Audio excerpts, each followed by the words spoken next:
स्वयं कह रहे हैं कि मैंने तुम्हें उस परमात्मा की महिमा बताने के लिए भेजा है। वो परमात्मा कबीर है, जिसने 6 दिन में सृष्टि रची तथा 7वें दिन तख्त पर जा विराजा। उसकी खबर किसी बाखबर से पूछकर तो देखो। कृपया अवश्य सुनिए जगत गुरु तत्वदर्शी संत रामपाल जी महाराज के अमृत वचन। सत साहिब दर्शकों, मनुष्य अपने जीवन में अनेकों भक्ति साधना करता है, लेकिन फिर भी वो परमात्मा से मिलने वाले सुखों से वंचित रह जाता है। दर्शकों, ऐसी ही एक सच्ची कहानी है सुंदरगढ़ उड़ीसा की रहने वाली शील्या जी की। शील्या जी पहले हिंदू धर्म में प्रचलित भक्ति साधना किया करती थी।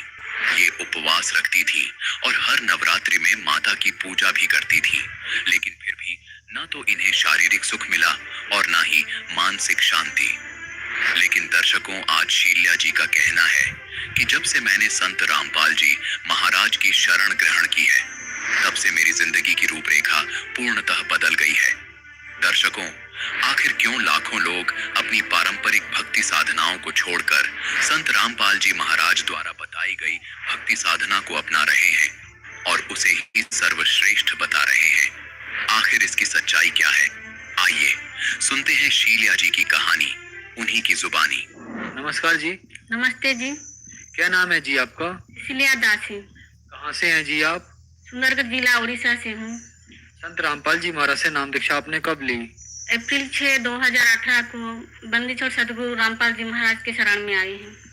संत रामपाल जी महाराज से नाम दीक्षा लेने से पहले आप क्या भक्ति साधनाएं करती थी? शिव जी को, दुर्गा जी को पूजा करती थी सर। तो फिर क्या कारण बना कि आप संत रामपाल जी महाराज? शिव जी को, दुर्गा जी को और अन्य देवी देवता को मानते भी मैं बहुत दुखी हो गई थी सर। ऐसा हुआ कि 2017 अप्रैल 20 तारीख को माँ की देहांत हो गई। आर्थिक स्थिति बहुत दुर्बल थी और शारीरिक स्थिति भी मेरा ठीक नहीं था। अब मम्मी चली गई तो मैं अत्यंत दुखी हो गई सर। तो धीरे धीरे मैं डिसाइड की कि सुसाइड कर लूँ। मेरा तो भगवान ही नहीं है, भगवान पर भरोसा उठ गया था मेरा। तो उसी समय बोली, इतना देवी देवता को मैं पुकार रही हूँ मेरे सहायता करने के लिए, पर क्यों नहीं मान रहे? ये यदि प्रकृति में भगवान है तो क्यों नहीं मान रहे मेरा बात? बोली तो सुसाइड करने के लिए डिसीजन ली। तब एक बार सोची, मेरा मन में सोच ली कि कहीं इन 33 कोटि देवी देवता से भी तो ऊपर का भगवान तो नहीं है। मैं सुसाइड करना भी एक तरफ से अपराध है, तो मैं मनमर्जी सुसाइड कर लूंगी तो मेरा गलती होगा, भगवान को क्या जवाब दूंगी? उसी समय मैं एक बार सोची कि इसके ऊपर के परमेश्वर को पुकार लूं। तब मैं पुकार ली, हे भगवान मेरे को सहायता कीजिए, इसके ऊपर क्या और भी भगवान है कि आप परमेश्वर मुझे सहायता कीजिए, नहीं तो 3 दिन के अंदर मैं सुसाइड कर लूंगी। आपके ऊपर मेरा विश्वास नहीं उठ जाएगा और कभी भी विश्वास नहीं करूंगी, ऐसा बोली। तो उस दिन में वैसा पुकारी, रोई कमरे के अंदर। तब रात को ऐसा ही बिना खाए पिए मैं सो गई। तो भगवान ने रात को सपने में परमेश्वर में आए और मुझे अवगत कराए कि बेटा मैं हूँ, मैं तुझे ढूंढ रहा हूँ, तू है बोले। तो उसी समय मैंने थोड़ा विश्वास आया कि भगवान के ऊपर विश्वास आया। सुबह उठी, थोड़ा मुझे खुशी लगा कि जो भी हो आज मैं भगवान से बात की। तो उसी पीछे अब मैं उसका पीछे फिर भी मैं भगवान तो है, जहीं भी जाऊंगी तो मेरा स्थिति ठीक हो सकता है बोली। अब मैं थोड़ा झाड़ फूक में थोड़ा विश्वास भी करती थी, मेरा आर्थिक स्थिति ठीक था सर। तो पैसा और भी गई झाड़ फूक कराने, लेकिन ठीक नहीं हुई। तो फिर और पुकारी भगवान को, हे भगवान मैं तो कहाँ जाऊँ, किसके शरण में जाऊँ तो मेरा कल्याण हो सकता है? प्रभु बोलिए, परमेश्वर बोली। तो वो परमेश्वर फिर से मुझे सपना में अवगत कराए कि बेटा मैं देख ले और टीवी में जैसा दिखता है फोटो, ऐसा ही गुरुजी संत रामपाल जी महाराज के फोटो आए। मैं ऐसा रूप में दुनिया में आया हूँ, खोज के दिखा। बोले तो सुबह उठी, अब मैं खोज के दिखाऊंगी, आपको जरूर दिखाऊंगी बोली।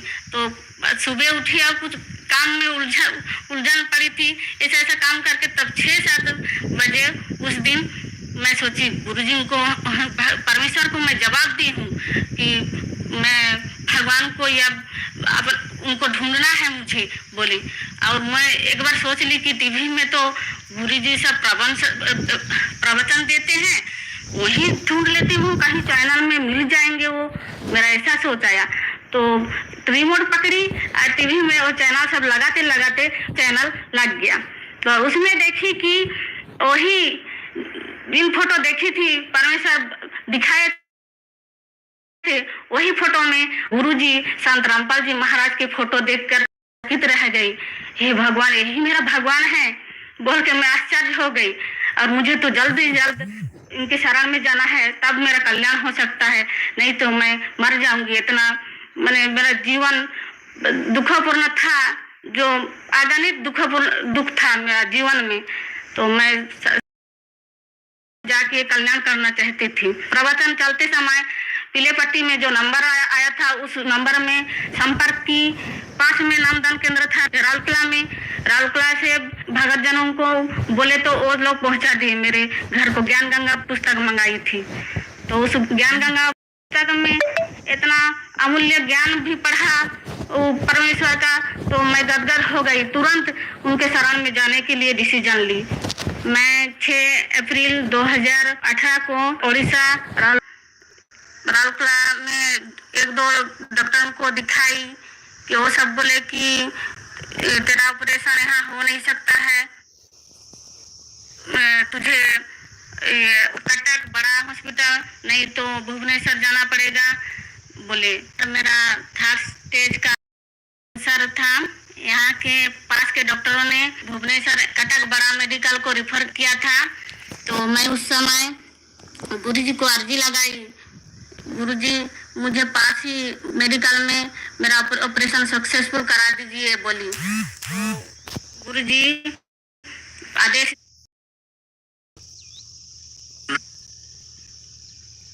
हमारे घरों में 3 पार्ट है सतलोक के। रिमोट की टीवी में वो चैनल सब लगाते लगाते चैनल लग गया। तो उसमें थी कि वही जिन फोटो देखी थी परमेश्वर दिखाए थे, वही फोटो में वो गुरुजी संत रामपाल जी महाराज के फोटो देखकर मैं चकित रह गई। हे भगवान, यही मेरा भगवान है बोल के मैं आश्चर्य हो गई। और मुझे तो जल्द ही जल्द इनके शरण में जाना है, तब मेरा कल्याण हो सकता है, नहीं तो मैं मर जाऊंगी। इतना मैंने मेरा जीवन दुखपूर्ण था, जो अगणित दुख था मेरा जीवन में। मैं साथ साथ उनके शरण में जाके कल्याण करना चाहती थी। प्रवचन चलते समय पीले पट्टी में जो नंबर आया था, उस नंबर में संपर्क की। पास में नामदान केंद्र था राउरकेला में। राउरकेला से भगत जनों को बोले तो वो लोग पहुंचा दिए मेरे घर को। ज्ञान गंगा पुस्तक मंगाई थी, तो उस ज्ञान गंगा पुस्तक में इतना अमूल्य ज्ञान भी पढ़ा वो परमेश्वर का, तो मैं गदगद हो गई। तुरंत उनके शरण में जाने के लिए डिसीजन ली। मैं 6 अप्रैल 2018 को उड़ीसा राउरकेला नामदान सेंटर से बंदी छोड़ सतगुरु रामपाल जी महाराज से नामदान ली।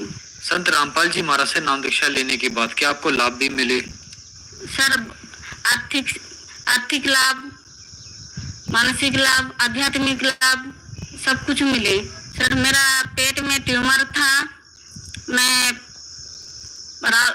उड़ीसा के राउरकेला में 1-2 डॉक्टरों को दिखाई कि वो सब बोले कि तेरा ऑपरेशन यहाँ हो नहीं सकता है, तुझे कटक बड़ा हॉस्पिटल नहीं तो भुवनेश्वर जाना पड़ेगा बोले। तो मेरा 3rd स्टेज का कैंसर था। डॉक्टरों ने भुवनेश्वर कटक बड़ा मेडिकल को रिफर किया था। तो मैं उस समय गुरुजी को अर्जी लगाई, गुरुजी मुझे पास ही मेडिकल में मेरा ऑपरेशन सक्सेसफुल करा दीजिए बोली। तो गुरुजी आदेश दिए कि बेटा ऑपरेशन सक्सेसफुल होगा, वो डॉक्टरों की सलाह लीजिए बोले। तो मैं फिर डॉक्टरों को दिखाई तो वो बोले कि अब अल्ट्रासाउंड करके बोले सक्सेसफुल हो सकेगा बोले। और मेरा इसी तरह से गुरुजी की दया से ऑपरेशन सक्सेसफुल हो गया। पहले मुझे दूर नवरंगपुर दूर डिस्ट्रिक्ट में जॉब मिला था। उसके बाद गुरुजी को दंडवत प्रणाम करते समय अर्जी लगाती थी कि गुरुजी दिक्कत हो रही है, पास डिस्ट्रिक्ट में मुझे जॉब होने से अच्छा लगता बोल के अर्जी लगाई। तो पास डिस्ट्रिक्ट वही 5 महीना के अंदर अपने ही जिला के अंदर मेरा जॉब हो गया। मैं एक हाई स्कूल गवर्नमेंट टीचर हूँ। संत रामपाल जी महाराज से नाम दीक्षा लेने के बाद आपको बहुत सारे लाभ प्राप्त हुए। तो संत रामपाल जी महाराज से नाम दीक्षा कैसे ली जा सकती है? सर, अनेक चैनल चलते हैं टीवी पर। प्रवचन चलने के समय एक पीलीपीटी में नंबर आता है, उसी नंबर से संपर्क करने से गुरुजी से नाम दीक्षा ले सकते हैं। धन्यवाद जी। दर्शकों, अभी आपने सुने संत रामपाल जी महाराज से दीक्षा प्राप्त करके सुखी हुए भक्त के अनुभव। अब देखिए जगत गुरु तत्वदर्शी संत रामपाल जी महाराज के मंगल प्रवचन। परमात्मा का जो शरीर है इतना नूरी है, उसको कम करने के लिए वो अपने उस ऐसे स्विच ऑफ करके ओनली सिंपल सा प्रकाश युक्त शरीर यहाँ रख लेते। तो उसका प्रमाण यहाँ देखिएगा। ये पढ़ रहे हैं ऋग्वेद मंडल नंबर 9 सुख 86 मंत्र 26 पढ़ रहे हैं, 86 का 26। अपने रूप को सरल करता हुआ, अपने रूप को शरीर, अपने रूप को सकल को सरल करता हुआ वह परमात्मा। ये देखो इन्होंने यहाँ गड़बड़ी कर दी। ये देखो ये है कबीर। हम कबीर बोले, बै बोला हम कबीर, वेदों को वेद बोलते हैं। तो यहाँ कबीर, हम इसको कबीर लिखा कबीर। इस रय को इन्होंने संधि छेद करके अपसर्ग लगा दिया। अपसर्ग लगा के इसका अर्थ कर दिया। कवि का अर्थ कर दिया सर्वज्ञ। कवि कोई सर्वज्ञ नहीं होता, ना आज तक होया है। परमात्मा ही सर्वज्ञ होता है। यहाँ अर्थ नहीं करना चाहिए था, अर्थ करके अनर्थ किया इन्होंने। यदि कहीं किसी काव्यकार की महिमा वर्णित हो और वहां कवि शब्द हो तो वहां अर्थ किया जा सकता, काव्यकार कर दे, सर्वज्ञ वहां भी नहीं किया जा सकता। तो यहाँ कबीर देव लिखना था। जैसे ये यजुर्वेद है, आपको प्रमाण दिखाते हैं। जैसे ये पुस्तक है यजुर्वेद, इस पर ऊपर र लगा हुआ है। अब इसी में प्रमाण दिखाते हैं आपको। ये देखिएगा, ये यजुर्वेद है, ये महर्षि दानंद द्वारा ही इसका अनुवाद है। ये प्रकाशक सार्वदेशी कार्य प्रतिनिधि सभा 2/5 महर्षि दानंद दिल्ली से। और ये महर्षि दानंद द्वारा इसका अनुवाद है। तो यहाँ से छपा। इसके हम आपको ले चलते हैं 36वें अध्याय के। ये 60 अध्याय यानी 30वां अध्याय 36। ये यजुर्वेद है और यहाँ देखिएगा इसका प्रथम मंत्र है। इसमें लिखा है कि रचम वाचम प्रपदे मनो यजु प्रपदे। ये यजु शब्द है, इसका 2 अपसर्ग लगा रखे। अब इसका अनुवाद महर्षि दानंद जी ने यहाँ कर रखा है, देखिएगा। इसमें यजु, ये यजु शब्द है, इसका अर्थ यजुर्वेद लिख दिया, बिल्कुल सही। अगर इसका अर्थ कर देता तो ये महिमा यजुर्वेद की थी, और यहाँ यजुर्वेद लिखना पड़ा। ये रे ला के हमको यजुर्वेद बोलना, यजुर्वेद। तो यहाँ इसने यजुर्वेद लिखा, बिल्कुल सही लिखा। अगर यहाँ अर्थ कर देते तो महिमा यजुर्वेद की थी, तो कैसे समझते कि किसकी महिमा? ये अनर्थ हो जाता। इसी प्रकार यहाँ इन अनुवादकर्ताओं ने कबीर का अर्थ लिखना था कबीर देव। यहाँ कवि का अर्थ जैसे अपसर्ग भी लगे हैं, तो इसको लिखना था कबीर देव है उस परमात्मा का। वो कबीर देव माने साहब परमात्मा। कबीर, हम कबीर बोले, कबीर देव लिख देते हैं। देव माने परमेश्वर और कबीर माने कबीर। हम कबीर साहब कहने लगे अपनी लोकल भाषा में। हम वह को वह बोलते हैं, और कबीर कबीर, कबीर देव, कबीर साहब, कबीर भगवान, कबीर अल्लाह, अल्लाहू अकबर।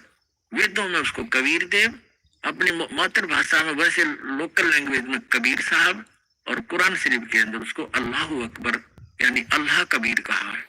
ये है वही जो काशी में धारणक रूप में रहा था। ये उन महापुरुषों ने प्रमाणित भी कर दिया कि सुल्तानी जात दुल्हा भेद नहीं पाया, काशी माए कबीर हुआ। अनंत कोट ब्रह्मांड का एक रति नहीं भार, और सदगुरु पुरुष कबीर हैं ये कुल के सिरतनार। हमने फिर से ऋग्वेद ले लिया, यजुर्वेद रख दिया, क्योंकि अब हम इसको प्रमाणित कर रहे थे।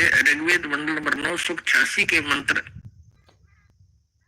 मंत्र 26 को हम पढ़ रहे हैं। यहाँ आगे थे कि यज्ञ करने वाले यजमानों के लिए परमात्मा, यज्ञ माने धार्मिक अनुष्ठान, यानी साधना करने वाले साधकों के लिए परमात्मा सीधा सारस बन जाता है। सब रास्तों को सुगम करता हुआ, यानी उनके विघ्नों को, संकटों को मर्दन करता है, अपने उनको पवित्र करता हुआ और अपने रूप को सरल करता हुआ, वह कांति में परमात्मा कबीर देव लिखना था यहाँ पर, कबीर देव विद्युत के समान क्रीड़ा करता हुआ, जैसे बिजली आती है बड़े स्पीड से, वर्णीय पुरुष को प्राप्त होता है। वर्णीय माने अच्छी आत्मा को मिलता है। यहाँ देखो 27 में क्या कहा, वो कहाँ रहता है वो परमात्मा?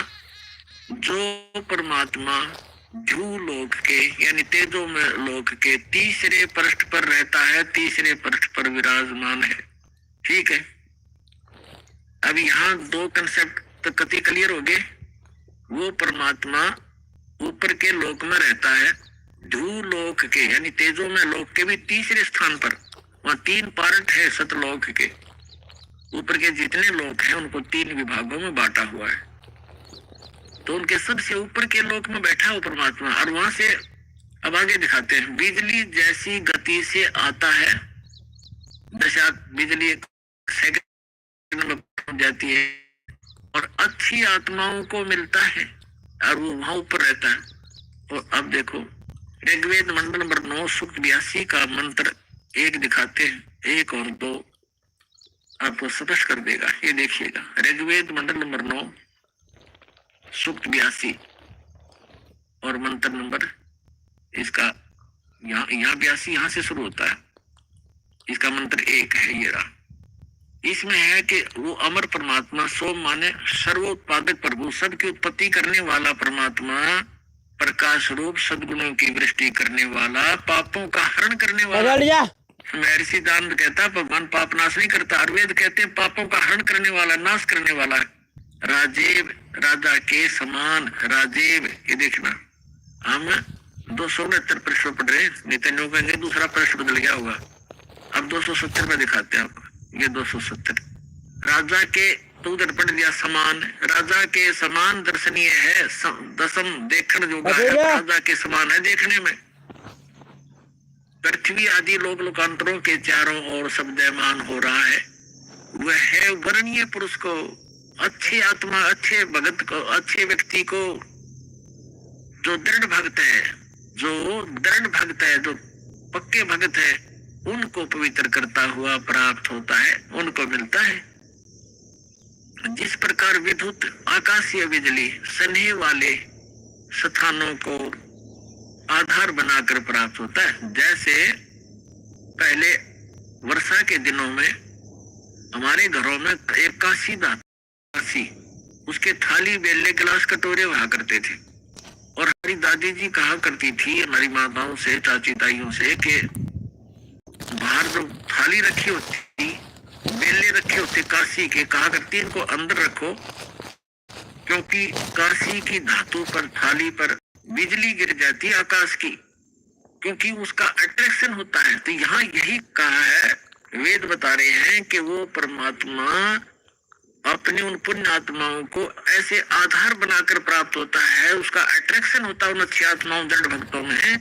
जिस प्रकार आकाशीय बिजली धातु विशेष पर अट्रैक्ट होकर उसी पर आधार बनाकर आती है। के कसर छोड़ दी, क्या कमी छोड़ दी वेद ने बताने में। अब आगे देखो, ऋग्वेद मंडल नंबर 9 सूक्त 82 का मंत्र नंबर 1 आपने पढ़ लिया। अब दो में क्या बताया है, किस लिए आता है वो? हे परमात्मा, उपदेश करने की इच्छा से आप, ओहो, यानी ज्ञान देने के लिए, यथार्थ ज्ञान देने की इच्छा से आप महापुरुषों को प्राप्त होते हैं। हो गया स्पष्ट?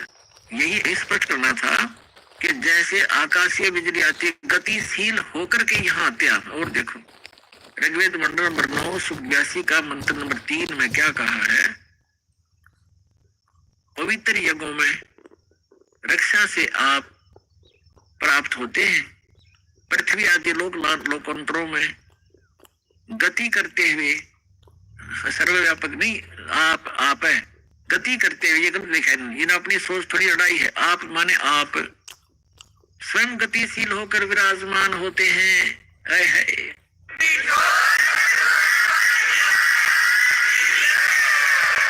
आप स्वयं गतिशील होकर वहां से चलकर आते हो, ऊपर दूर लोग के तीसरे पृष्ठ में रहते हैं, वहां से गतिशील होकर के आप हमारे यहाँ पर आते हो, अच्छी आत्माओं को मिलते हो। अब और ऋग्वेद मंडल नंबर 9 और सूक्त नंबर 54 का मंत्र नंबर 3 दिखाते हैं, देखिएगा।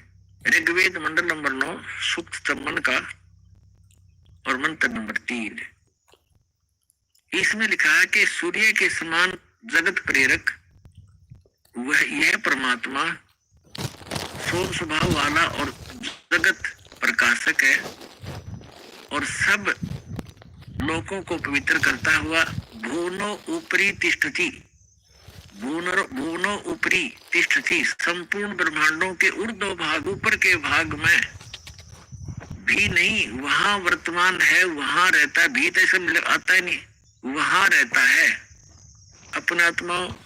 ऋग्वेद मंडल नंबर 9 सूक्त 20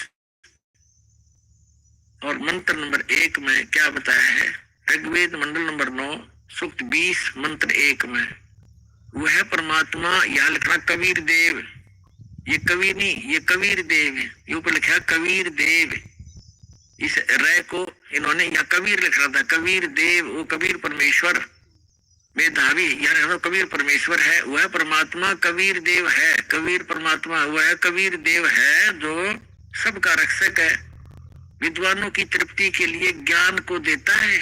विद्वान यानी वही आकर के उसकी वो ऐसा ज्ञान देता जिससे बुद्धिमान लोग तृप्त होते हैं, संतुष्ट होते हैं, और सहनशील है, संपूर्ण दुष्टों को संग्रामों में यानी ज्ञान के युद्ध में तिरस्कृत करता है, सबको पराजित कर देता है अपने तत्व ज्ञान से।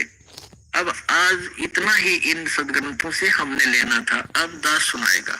आज का जो सत्संग सुनाना चाह रहा था दास, अब शुरू कर रहा हूं उसको, लेकिन समय थोड़ा है इसलिए संक्षिप्त में बताऊंगा। अब 2 प्रकार से मानव शरीर प्राप्त होता है, और दूसरा ये था कि सत्संग परमात्मा ही आकर बताते हैं, यथार्थ ज्ञान स्वयं भगवान बताते हैं। तो वो परमात्मा 600 वर्ष पहले आए थे, उन्होंने यथार्थ ज्ञान दिया, वो अच्छी आत्माओं को मिलते और उनको फिर यथार्थ ज्ञान से परिचित कराते हैं। उसके लिए परमेश्वर ने स्वयं कहा है, चारों युग में मेरे संत पुकारे, कूक कहा हम हेल रे, हीरे माणक मोती बरसे, ये जग चुगता ढेल रे। चारों युग में मेरे संतों ने आवाज लगा लगा कर, हेला देकर, आवाज ऊंचे स्वर में गूंज गूंज कर, ये जग चुगता ढेल।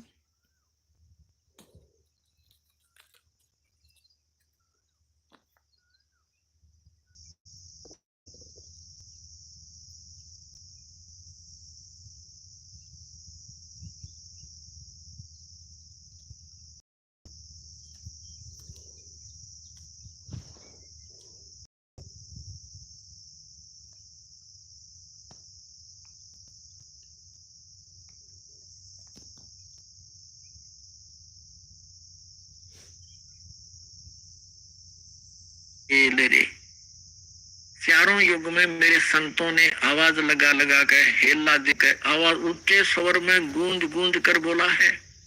और हमने भी चारों युग में मेरे संत पुकारे, मेरे संत जो मुझसे परिचित हुए, और कूक कहा हम हेल रे, हमने सब जगह आवाज लगा लगा कर ढोल के डंके पर कहा कि तुम साधना गलत कर रहे हो, तुम अपने ग्रंथों से परिचित नहीं हो बच्चों, हम जो ज्ञान दे रहे हैं ये मोक्षदायक है, तुम्हारा पाप नाश करेगा, तुम्हें सुख देगा। तो जो यथार्थ भक्ति मार्ग रूपी हीरे मोती लाल वो तुमने स्वीकार नहीं किए, और आन उपासना शास्त्र विधि त्याग कर मनमानी पूजा करके वो कंकर पत्थर इकट्ठे कर लिए जो जिनकी कोई कीमत आगे नहीं मिलनी आपको। तो यहाँ बताते हैं चारों युग में संत पुकारे कूक कहा हम हे नरे। और ये सत साधना मोक्षदायक ज्ञान और भक्ति रूपी हीरे मोती बरसे ये जग चुगता ढेर रे। हमरा ज्ञान किन्हें ना सुनिया और पर भी लेन जात है दुनिया। हमारा ज्ञान कोई सुनता नहीं और वहां पर भी में नहाने जाते हैं उस तालाब में जहां इन शास्त्र विरुद्ध ज्ञान देने वाले साधकों ने संतों ने निष्काय किया हुआ है। वहां कुंभ का मेला लगेगा, उस तालाब में नहाने से मोक्ष हो जाए। आपके से पहले तो कछुए मच्छी और वो उसके अंदर मछलियां मेंढक रहते हैं, वो मुक्त हो जाते हैं। आपसे पहले उसके अंदर ही पड़े हो। अरे बोले आदमी है कहीं भी गीता जी में लिखा कहीं पर ये जा करके पर भी लेकर आओ या कोई अन्य मंत्र जाप करो या श्राद्ध निकालो, बल्कि मना किया है। श्रीमद् भगवद गीता में 9वें अध्याय के 25वें श्लोक में कहा है कि जो भूत पूजते हैं वो भूत बनते हैं, जो देवों की पूजा करते हैं देवलोक में जाकर के उनके नौकर लगते हैं, वहां चले जाते हैं। और जो पितर पूजते हैं वो पितर लोक में चले जाते हैं और मेरे पूजने वाले मुझे प्राप्त होते हैं, यानी ब्रह्म लोक में चले जाते हैं। और फिर वो 18वें श्लोक में कहता है कि उस परमात्मा की सन्मान जिसकी कृपा से तू परम सनातन परम धाम को प्राप्त होगा। तो कहीं पर भी पूरी श्रीमद् भगवद गीता में ना कोई तीर्थ ना व्रत और ना ही किसी अन्य उपासना का प्रमाण है। तो हमने शास्त्र विधि अनुसार साधना करनी है जो हमारे सदग्रंथ बताते हैं। सदग्रंथों में आपको पहले भी बता दिया कि जो वेद हैं चारों वेद ये गॉड गिवन है, लेकिन 5वां वेद गुप्त था, इसने छुपा दिया। उसमें कंप्लीट कोर्स था, पूरा मोक्ष मार्ग था, पूरा ज्ञान था, वो नहीं रखा तो परमात्मा स्वयं आकर वो ज्ञान देते हैं। उस ज्ञान के अंदर ये पूरा कोर्स है मोक्ष प्राप्ति का, यहाँ के सुख प्राप्ति का, आपके संस्कार में प्रारब्ध में आपकी किस्मत में लिखे हुए पाप को टालने का। ये साधन मालिक ने वर्णित किया है जो दास के पास उपलब्ध है, इसको प्राप्त करो। अब जो सत्संग आज सुनाना चाह रहा था दास, उसकी भूमिका बनी है 2 घंटे में। अब 2 प्रकार से मानव शरीर प्राप्त होता है। एक तो पूर्व जन्म के संस्कार लगातार कई मनुष्य जीवन भी मिल जाते हैं। पुण्य संस्कार कब होते हैं? जब परमात्मा तीसरी सतीथि का रूप धारण करके कभी किसी क्षेत्र में प्रकट होते हैं और वो अपने किसी प्यारी आत्मा को आ जाते हैं। उसके कारण फिर आसपास के क्षेत्र में वो ज्ञान कुछ होता है, तो वो पुण्य आत्माएं भक्ति से युक्त हो जाते हैं और फिर वो लगातार कई जन्म भी प्राप्त कर लेते हैं। उन जन्मों में यदि संत नहीं मिला पूर्ण, तो पूर्व जन्म की अपने जो किस्मत की जो भक्ति कमाई है उसका नाश करके चले जाते हैं। उनको सुख तो होता है पहले जन्म की कमाई से, और वो सोच रहे हैं कि हम जो साधना करें इसी से सुखी है, तो ये भ्रमणा उनको बनी रहती है। तो जितने आज दास राधा स्वामी धन धन सतगुरु जय गुरुदेव आसाराम सुधांशु जी, ये जितने भी कृपालु ये क्या नाम है कुमार स्वामी, जो 10-10, 15-15, 20-20, 30-30, 40-40 वर्ष से इनके पास रहे, जब तक इनके पूर्व जन्म के चले तो ये सुखी नजर आवत है, साधना वो गलत कर ही रहे थे। अब उनकी ऐसी दुर्गति हो रही है, रो रो कर आ रहे हैं ये सतपाल जी के पुजारी और ये बालेश्वर के पुजारी वाले। अब ये रोते हैं आकर के। एक अध्यापक कहता मैं पैसे से अध्यापक हूँ और मेरा इकलौता पुत्र था, मैं सतपाल का चेला था, 40 वर्ष से वहां लगा हुआ था। इकलौता पुत्र की मृत्यु होगी और उस दिन से टक्कर मार के रो रहा हूँ। नास्तिक हो गया था, विश्वास उठ गया था भगवान से। आपका ज्ञान सुना, सत्संग सुना, फिर एक किरण फिर से जागी है कि है भगवान कहीं पर। हम साधना गलत करके दुखी हो गए। जब तक हमारे पुण्य चले हम सुख महसूस करते रहे, और जब हमारे ऊपर पापों का दौर शुरू हुआ उस साधना ने कोई प्रोटेक्शन नहीं किया। तो पुण्यात्मा सभी ऐसे भ्रमित है। तो जो मानव शरीर प्राप्त प्राणी है वो 2 प्रकार से है। एक तो ऐसे आपको बता दिया, तो वो भटकते रहते हैं भगवान के लिए, कहीं ना कहीं वो बैठ ही नहीं सकते। तो अब आपका जो जन्म है मनुष्य जीवन का ऐसे समय में हो गया, यदि अब जन्म ना होता तो पहले की तरह आप भी भटक कर चले जाते। आज से 10 वर्ष पहले कोई मर गया तो वो गया अपना जीवन नष्ट करके। तो आपका जो मन है धन्य आपके माता पिता, पहले पशु पक्षी बनकर सारा दिन परिश्रम में लगे रहते थे रोजी रोटी के लिए। एक चींटी है, सारा दिन एक कण की आवश्यकता पता नहीं कितने चक्कर काटती है, एक कण। तो क्या बता, कहते हैं कबीर पिछले पाप से हरि चर्चा ना सुहावे, कह उठ चले ना और बात चलावे। जो पूर्व जन्म के संस्कारी प्राणी होते हैं या जिनके पाप कर्म अधिक बढ़े हुए होते हैं, उनके सामने सत्संग की जाती है भगवान की, तो उसके 3 लक्षण हैं। जो भक्तिहीन कर्महीन प्राणी होता है, भक्तिहीन और भाग्यहीन होता है, तो कबीर साहब कहते हैं कबीर पिछले पाप से हरि चर्चा ना सुहावे। और कहूंगे चर्चा चलते लटके लेगा और ना कोई और चर्चा शुरू कर देगा। अच्छा सुन, एक बात सुन मेरी, वो फलाना काम वैसे था, वो जैसे आप कोशिश करते हो को रिश्तेदार भाई बहन मित्र को चर्चा सुनाते हो, 2 सेकंड सुनता है, फिर ध्यान ऐसे ऐसे रहता, ऐसा है ना वो काम जब आप वो ऐसे हो गया उसको ऐसे हो गया, आपको भी डिस्टर्ब कर देगा, आप बताना चाहते हो। और तीसरा कहते हैं फिर मुझे काम याद आ गया, फिर मिलूंगा, उठ कर चल जाएगा। तो इसके लिए कबीर भगवान बताते हैं कि कबीर पिछले पाप थे जिनके पाप घने बढ़ गए, हरि चर्चा ना सुहावे, अच्छी नहीं लगेगी, और कहूंगे कह उठ चले ना वो। तो ये उस व्यक्ति के लक्षण हैं जो पिछले जन्म के पापों से ज्यादा ग्रस्त है, या जो सीधा 83 लाख प्रकार के प्राणियों से, पशु पक्षियों की योनि से सीधा मनुष्य प्राप्त किया है। तो उसके अंदर भक्ति प्रवेश करना बड़ा कठिन होता है, लेकिन हो जाती है। उसको थोड़ा ज्यादा समय लगेगा इस ज्ञान को समझने में, और शुरुआत एक बार हो जाती है, धीरे धीरे किसी ना किसी जन्म में तो वो हो ही जाती है। एक कागभूषण नाम के, अपने पुराणों में भी इसका प्रमाण आता है, कागभूषण नाम के एक महापुरुष हुए हैं, और एक गरुड़ जी जो श्री विष्णु जी के वाहन माने जाते हैं। इन दोनों की एक बार आपस में चर्चा हुई। कागभूषण कैसे हैं, उनका बाकी का शरीर मनुष्य दृश्य है, लेकिन चोंच और ऊपर का हिस्सा जो मुंह है वो कौवे का है, उसको कागभूषण कहते हैं। इन दोनों की आपस में एक बार चर्चा हुई, और कागभूषण से गरुड़ जी ने पूछा, हे भूषण जी, आपके पास बैठने से मुझे बहुत शांति मिलती है, आपने ये जो भक्ति विधि और ये अमरत्व, क्योंकि कागभूषण जी की काफी लंबी आयु हो गई है, काफी प्रलय उसके सामने हो चुकी है, अभी भी वो विद्यमान है। तो उसके लिए पूछा कि आपको ये कैसे प्राप्त हुई।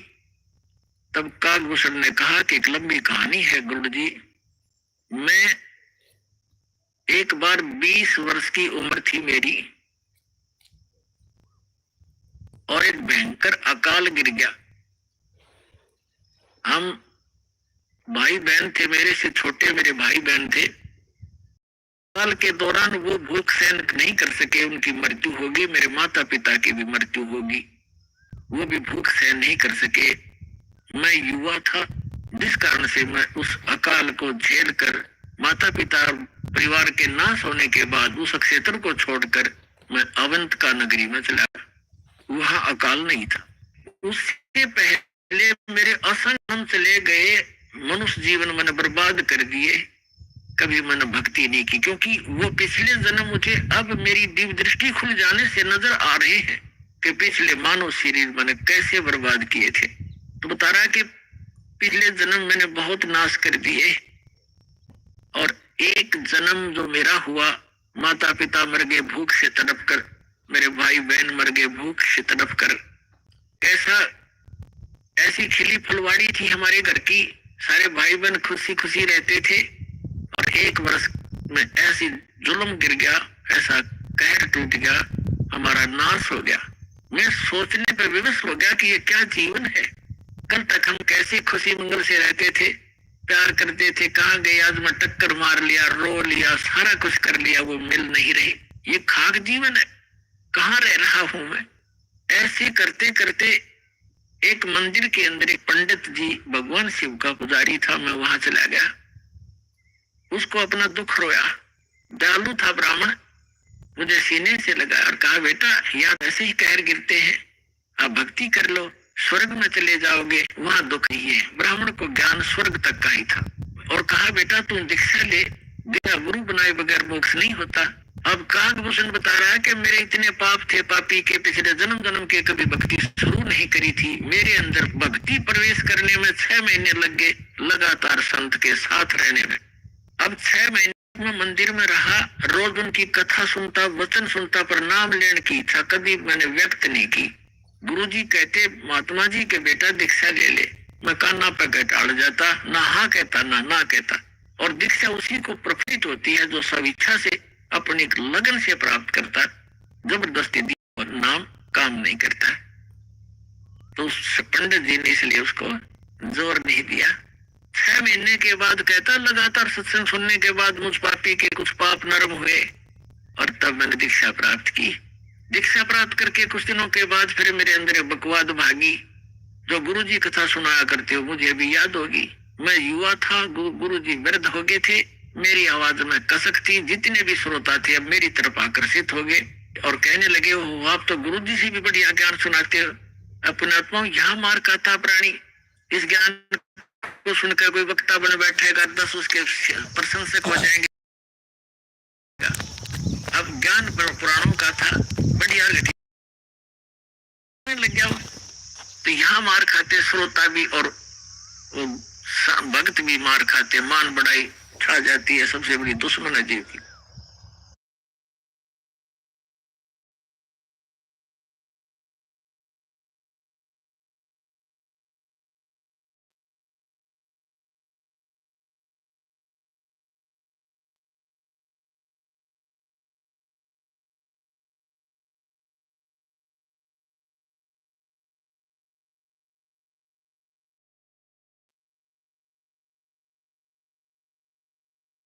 था श्रोता बैठे थे, गुरुजी आए मंदिर में अपने घर से। मैंने खड़ा होकर सत्कार नहीं किया क्योंकि मैं अपनी बेइज्जती समझूं था कि खड़ा होऊंगा तो सबका अट्रैक्शन इधर गुरुजी की तरफ हो जाएगा। अब मैंने बैठे बैठे दर्शन कर लिए, ऐसे थोड़ा सा खड़ा नहीं हुआ मैं। अब गुरुजी आए थे अपना लगे पूजा पाठ करने मंदिर में, एक कोने में बैठकर आकाशवाणी मंदिर में कह रहे दुष्ट, तूने अपने गुरु का अनादर किया है, तुझे 1 लाख वर्ष के लिए नरक में डालता हूँ। भगवान शिव की आकाशवाणी हुई, क्योंकि ब्राह्मण शिव का पुजारी था। अब वो आकाशवाणी सुन ली गुरुजी ने। उसने कहा अरे बेटा भूषण, उसका नाम कुछ और था उस समय, बेटा भगवान क्यों नाराज हो गया तेरे से? गुरुजी ने नहीं ध्यान दिया कि इसने मेरा आदर किया या अनादर किया। संत के विषय में एक वाणी कही है गरीबदास साहिब जी ने कि आदर अनादर करो क्यों ना कोई, मम संत शरण जगत जान सोई। अब संत ये नहीं देखते आदर अनादर को, लेकिन शिष्य को हानि हो जाती है जो आदर नहीं करता, नियमित नहीं रहता। तो उस गुरु ने पूछा बेटा क्या गलती करती, भगवान आपसे क्यों रुष्ट हो गए? अक्सर याचना कर, दयालु है भगवान, माफ कर देंगे तेरे को। और खुद भी अर्ज की, ये भगवान बच्चा है आपका, गलती होगी, बालक है, क्षमा करो। तब उसने आकाशवाणी की फिर दोबारा भगवान शिव ने, जब ये निकम्मा व्यक्ति अपने गुरु का आदर नहीं करता तो मेरा क्या आदर करेगा? गुरु एक रिहर्सल करनी होती है गुरु जी को भगवान की तरह मानकर, क्योंकि हम जैसा व्यवहार गुरु जी के यहाँ कर रहे हैं तो परमात्मा इस रूप में आपको वहां ऊपर जाकर के आपकी परीक्षा लेगा। एक स्थान है मानसरोवर पर, तो जैसा भाव आपका यहाँ वैसा वहां होगा, जैसे सोपन में होता है। तो वहां से वापस आने के बाद फिर आप बहुत युगों तक वहां नहीं जा पाओगे। इसलिए एट प्रेजेंट आपने गुरु जी के साथ ऐसा व्यवहार करना चाहिए, ऐसा बोलना चाहिए जैसे हम भगवान से कर रहे हो। तो इस प्रकार ना करने से तब उसने कहा कि इसने आपका आदर अनादर किया, आपका नहीं मेरा।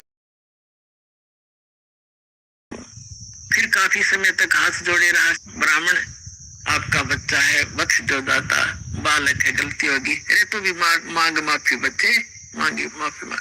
लेकिन फिर आकाशवाणी हुई कि मेरा वचन ना खाली जाई, यम के लोग चलो रे भाई। अब काकभूषण कहता है कि मेरी मृत्यु होगी, मैं नरक में डाल दिया गया 1 लाख वर्ष। लेकिन थोड़ी बहुत जो कलम चढ़ी थी, थोड़ी बहुत भक्ति प्रारंभ की थी प्राथमिक, उसका लाभ मिला। अगले दिन में मुझे मनुष्य जीवन मिला, लाख वर्ष नरक भोग के मनुष्य जीवन मिला। तो मैंने एक लोमस ऋषि के साथ वाद विवाद कर दिया। उसने मुझे श्राप दे दिया, अरे चंडाल, तो चंडाल के घर जन्म हो तेरा, तो वाद विवाद करता है। तो काकभूषण कहता है कि गुरु जी मैंने दुख नहीं माना संत के उस कुवचन का, और उसने श्राप दे दिया। मैंने हाथ जोड़कर ये कहा कि हे महर्षि जी, दास पर गलती बन गई, मैं नीच व्यक्ति हूँ, मैं कर्महीन हूँ, तभी तो ऐसी भाषा में आपके सामने बोल गया, मेरा दुर्भाग्य था। एक दया करियो दयालु कि मैं किसी चंडाल का पैदा हूँ पर भगवान की भक्ति ना भूल पड़े, ये दया करते मुझे। तो ये आशीर्वाद दे दिया लोमस ऋषि ने। तो सारी कथा बताता है कि फिर मैं क्या हुआ, एक काग के घर जन्म हुआ मेरा। जैसे ब्रह्मा जी है, इनका हंस वाहन है, और हंस के साथ एक हंसनी कंपलसरी होती है। तो ब्रह्मा की जो पत्नी सावित्री है, वो हंसनी जब ऋतु पर आई, यानी गर्भवती होने की स्थिति में आई ऋतु पर, तो काग चंड के पास ले गई, कौवे के देवलोक में। उससे मिलन होने से काकभूषण की उत्पत्ति हुई। शरीर मनुष्य जैसा है, ऊपर का मुंह और चोंच कौवे जैसी है। तो वो अब उसने फिर क्या मिला, जब वो काकभूषण के रूप में जन्मा, तब कहते हैं मुझे जोगजीत नाम के एक महापुरुष आकर मिले। वो परमात्मा जैसे दास ने आप पूरे सत्संग में ये निर्णय किया कि वो परमात्मा स्वयं आकर अच्छी आत्माओं को यथार्थ ज्ञान देता। तब संत मिले जिन्होंने मुझे उस परमात्म तत्व का ज्ञान दिया। उन्होंने मुझे ऐसा मंत्र दिया जिससे मेरी यह स्थिति हुई कि मेरा बहुत युगों तक अमर शरीर होगा।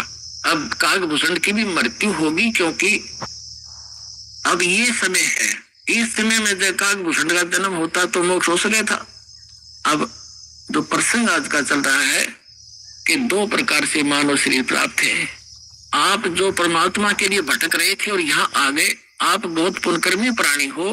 पिछले जन्म में भी आप मानव थे, और मानव जैसा स्वभाव है, जहाँ कहते हैं लाइन लगा लो, लाइन लगा लेते हो, जहाँ कहते हैं यहाँ ऐसे बैठ जाओ, वहां जाओ, ये करवा लो।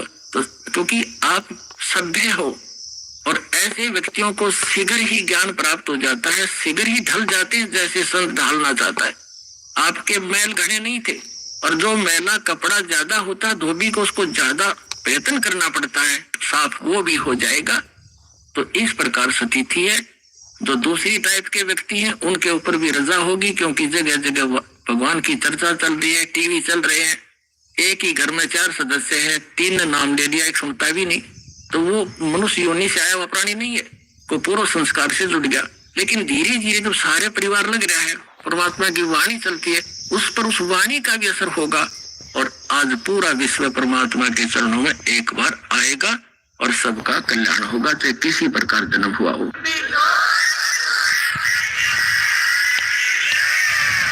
अभी आपने सुने संत रामपाल जी महाराज के मंगल प्रवचन। आइए अब सुनते हैं संत रामपाल जी महाराज से नाम दीक्षा लेकर सतभक्ति करके अद्भुत लाभ प्राप्त करने वाले अनुयायी के विचार। दर्शकों, यदि कोई व्यक्ति अपनी परंपरागत भक्ति को ही सर्वश्रेष्ठ मानता हो, लेकिन वास्तव में वो शास्त्र विधि को त्याग कर मनमाना आचरण कर रहा हो, और उसे ये पता चल जाए कि आज तक उसने जो भक्ति साधना की वो व्यर्थ थी, तो उस व्यक्ति पर क्या बीतेगी। दर्शकों, ऐसी ही कहानी थी उत्तर प्रदेश के रहने वाले अजीत जी की। जी पहले हिंदू धर्म में प्रचलित सभी भक्ति साधनाओं को किया करते थे, लेकिन फिर भी ना ही इन्हें शारीरिक सुख मिला और ना ही मानसिक शांति। दर्शकों, जब इतनी भक्ति साधना करने के बाद भी कोई लाभ अफसोस, वहां से भी इन्हें निराशा ही हाथ लगी। लेकिन आज अजीत जी का कहना है कि जब से मैंने संत रामपाल जी महाराज की शरण ग्रहण की है, तब से मेरी जिंदगी पूर्ण रूप से बदल गई है। आज मैं शास्त्र अनुकूल भक्ति साधना कर रहा हूँ। दर्शकों, आइए जानते हैं आखिर क्यों अजीत जी ने निरंकारी पंथ को छोड़कर संत रामपाल जी महाराज द्वारा बताई गई भक्ति साधना को अपनाया। सुनते हैं अजीत जी की कहानी। उन्हीं की जुबानी। नमस्कार सर। साहब सर। सर क्या नाम है आपका? अजीत दास। अजीत जी आप कहाँ से हैं? मैं जौनपुर उत्तर प्रदेश से हूँ भगत जी। अजीत जी संत रामपाल जी महाराज से नाम दीक्षा आपने कब ली? मैं 6 अक्टूबर 2019 को संत रामपाल जी महाराज की श्री चरणों में आया। अजीत जी संत रामपाल जी महाराज से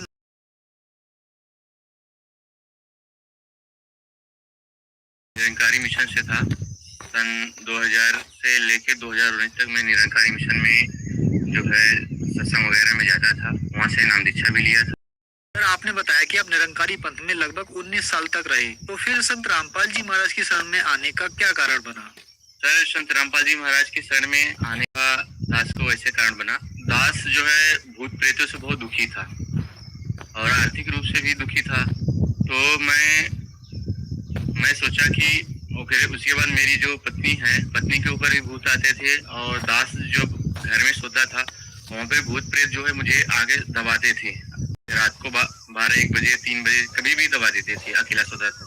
मैंने लोगों के पास गया जो देवी देवताओं की भक्ति करते हैं, उनके पास गया कि मेरे साथ ऐसा ऐसा हो रहा है। तो उन्होंने बोले कि भाई आपके घर में बहुत सारे भूत हैं, उनकी वजह से प्रॉब्लम हो रही है। तो वो देखते थे, देखने के बाद जो है वो बोलते चलो आपको ठीक हो जाएगा, लेकिन 1 महीना 1.5 महीना ठीक रहता था, फिर वैसी प्रॉब्लम चालू हो जाती थी। यहाँ तक कि जो निरंकारी मिशन के जो लोग हैं, जो बुजुर्ग उसमें महाराज लोग हैं, उनसे मैंने बात किया कि जो है हमारे साथ ऐसा हो रहा है, मतलब भूत प्रेत हमें बहुत परेशान कर रहे हैं। तो बोलते हैं कि भाई भूत प्रेत होता ही नहीं। और तो दास के मन में यही है कि अब इनको हम कैसे बताएं कि भूत प्रेत होता है कि नहीं होता, ये मेरे साथ घट रही है, ये रियल हो रहा है। दास को इतना पता था कि मनुष्य जीवन जो है मोक्ष के लिए मिलता है, लेकिन जो है हम कहें कि जब हमारे जो निरंकारी मिशन में रहते हुए भी अगर हमें भूत परेशान कर रहे हैं तो हमें ये मोक्ष क्या खाक देगा। आज हमें डाउट हुआ कि हमें मोक्ष यहाँ से नहीं मिलेगा, और क्योंकि हम निरंकारी मिशन में जाते थे तो हमने सोचा कि ये मतलब सच्ची साधना है, इसकी वजह से हम उसमें जो है मन लगा के भक्ति करते थे। भक्ति करने के बावजूद जब भूत परेशान करने लगे तो हमारे मन में परमात्मा ने प्रेरणा की कि जब ये भूत परेशान कर रहे हैं तो भगवान का मार्ग हो ही नहीं सकता। अगर भगवान का मार्ग होगा तो वहां पे भूत परेशान ही नहीं करेंगे। तो दास ने ऐसे चारपाई में बैठा था, फिर मतलब दुखी मन से परमात्मा को याद किया कि हे परमात्मा आप कहाँ पे हो, अगर इस धरती पर हो तो कहाँ पे हो। 10 मिनट बाद जो है परमात्मा ने दास के अंदर प्रेरणा की कि बेटा चलो यूट्यूब पे जो है भविष्यवाणी, मैंने भविष्यवाणी को सर्च मारा, मैंने यूट्यूब तुरंत निकाला और यूट्यूब पे मैंने भविष्यवाणी को सर्च मारा। मैंने भविष्यवाणी को सर्च मारने के बाद उस भविष्यवाणियों में राजेश भटनागर जी बता रहे हैं कि नास्ट्रेडमस ने भविष्यवाणी की थी, फ्लोरेंस ने भविष्यवाणी की थी, कई है जो संत रामपाल जी महाराज के ऊपर भविष्यवाणी की है कि वो ऐसा महान संत आएगा जो ऐसे आध्यात्मिक ज्ञान खोलेगा, उस ज्ञान से पूरी दुनिया नतमस्तक होगी और जितने अपने को ज्ञानी कहलाएंगे, जितने भी बड़े बड़े धर्म गुरु हैं, वो सब जो है शर्म से झुक जाएंगे उस ज्ञान के आगे। तो वो जगत का तारणहार होगा। तो दास को बहुत खुशी हुई। फिर लास्ट में जब परमात्मा संत रामपाल जी महाराज, कोई और नहीं, वो संत रामपाल जी महाराज हैं, तो मैंने अपने ऐसे माथे पे हाथ मारा कि आज तक वो संत रामपाल जी महाराज भारत देश में हैं और उनका नाम तक मैं नहीं जानता। तो मैंने जैसे ही संत रामपाल जी महाराज का मैंने यूट्यूब पे नाम डाला, हम कहे अगर आप सच्चे गुरु हो, इस धरती पे जगत के तारणहार हो, तो मैं आपके सत्संगों से पकड़ लूंगा कि आप जो है सच्चे गुरु हैं। तो दास ने जो है वेद से कंपेयर किया, वेद से गुरु जी का ज्ञान कंपेयर किया, कुरान से किया, बाइबल से किया, फिर गुरु ग्रंथ साहब से किया, गीता से किया। जब सारे ज्ञान को मैंने कंपेयर किया तो उसके बाद मालिक का ज्ञान मैंने सुना। सुनने के बाद मेरी आत्मा यही बोली कि आप ही वो संत हो, जगत के तारणहार हो, दुनिया कुछ भी कहे लेकिन आप ही वो सच्चे गुरु हो और आप ही हो जिससे सबका मोक्ष होगा। फिर उसके बाद मैंने रामपाल जी महाराज की श्री चरण कमलों में आके नाशा लिया। अजीत जी संत रामपाल जी महाराज की शरण में आने के बाद क्या आपको कोई लाभ भी मिले? जी हाँ भगत जी, दास को बहुत सारे लाभ हुए परमात्मा की दया से। पहला लाभ तो हुआ जो मैं भूत प्रेत बाधा से परेशान था, हमारे घर में जो भूत आते थे तो वो परमात्मा ने दया की है, आज भूत प्रेत नहीं आते, सब भाग गए। उसके बाद जो है दूसरा लाभ हुआ दास को, हमारे पिताजी को राइट साइड किडनी में 9.3 mm की स्टोन था। तो उस स्टोन को हम बाबा रामदेव जी की दवा है, जौनपुर से हम करते थे, एक डॉक्टर थे BMS के, वहाँ से हम करते थे। तो उनकी जो है मतलब वो 6 महीने तक हमें दवा खिलाया। खिलाने के बाद अल्ट्रासाउंड करवाया, करवाने के बाद जो है पथरी जो है निकली नहीं, वैसी की वैसी थी। तब उसके बाद जो है मैं, तब पिताजी जो है निरंकारी में थे, तो फिर उसके बाद पिताजी को मैंने बोला कि स्वयं परमात्मा आए हैं सदगुरु श्री रामपाल जी महाराज के रूप में इस धरती पे, आप उनकी शरण में आओ, नाम दीक्षा लो और परमात्मा दया करेंगे। तो पिताजी ने 1 महीने बाद भी मालिक की श्री चरणों में आए, और आने के बाद जो है 2 महीने भक्ति करने के बाद संत रामपाल जी महाराज ने ऐसी दया की कि उनकी पथरी गायब हो गई। आज वो हेल्दी हैं। तीसरा हमें लाभ है सर जी की माता जो कि कैंसर था, और उस कैंसर वजह से उनका लगभग 2 साल पहले से था, हम लोग मालिक शरण में नहीं आए तो उसके पहले से कैंसर था, उनकी पूरी बॉडी काली हो गई थी। मैं संत रामपाल जी महाराज के आश्रम में फोन किया, भगत जी दास की जो माता है ऐसे ऐसे प्रॉब्लम कैंसर है और इस कैंसर वजह से बॉडी समय पूरी काली हो गई है, मालिक के चरणों में प्रार्थना लगाना चाहता है। तो वो प्रार्थना हुई, वो आज उनकी हमारी माता जी सही हैं। मेरी भैंस थी 6 दिन तक जो है न तो खाई न तो पानी पी थी, उसका मुंह पूरा तरह से बंद था।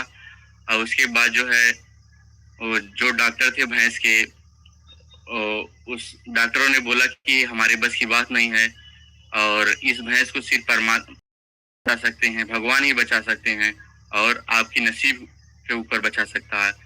तो और सब बहुत सारे लोग, हमारे गांव के लोग भी आए कि सब लोग देखे, तो लास्ट में सबने यही कहा कि हाँ इसको जो है सिर्फ परमात्मा ही बचा सकते हैं, भगवान ही बचा सकते हैं। तो दास भी बोला कि हाँ इसको अब सिर्फ परमात्मा ही बचा सकते हैं और परमात्मा संत रामपाल जी ही बचा सकते हैं इसको। तो दास ने संत रामपाल जी महाराज के श्री चरण कमलों में अरदास किया, तो परमात्मा की दया हुई। और फिर उसके बाद जो है 2 घंटे बाद जो है वही भैंस जिसने 6 दिन तक मुंह नहीं खोला था, कोयर नहीं खाया थी, उसी ने आधी बाल्टी पानी पी और आधा जो भगोना होता है उसमें खाया, और आज जो है स्वस्थ है वो भैंस, वो आज हमारे घर पे भी पड़ी है। इसमें तो बड़े जो है चमत्कार करते ही रहते हैं मगध जी। सर, संत रामपाल जी दीक्षा कैसे ली जा सकती है? सर, संत रामपाल जी महाराज की से नाम दीक्षा बहुत आसानी से आप ले सकते हैं। बहुत सारे चैनल पे संत रामपाल जी महाराज जी का सत्संग चलता है, उसपे उसके नीचे एक पीली पट्टी चलती है, उस पीली पट्टी से आप जो है जो आश्रम के नंबर है तो उस नंबर से आप कांटेक्ट कर सकते हैं। और यहाँ तक कि आपके पास एंड्रॉइड फोन है तो आप गूगल पे जाके संत रामपाल जी महाराज का सिर्फ नाम डालेंगे, वहां से जो है आप ज्ञान गंगा पुस्तक, जीने की राह, गीता तेरा ज्ञान अमृत, जितनी सारी पुस्तकें हैं संत रामपाल जी महाराज की, आप वहां से डाउनलोड कर सकते हैं, वहां से कांटेक्ट नंबर ले सकते हैं और यूट्यूब पे मतलब परमात्मा का संत रामपाल जी महाराज का आप सत्संग सुन सकते हैं और वहां से जो है और नाम दीक्षा ले सकते हैं। धन्यवाद सर। सत्य है।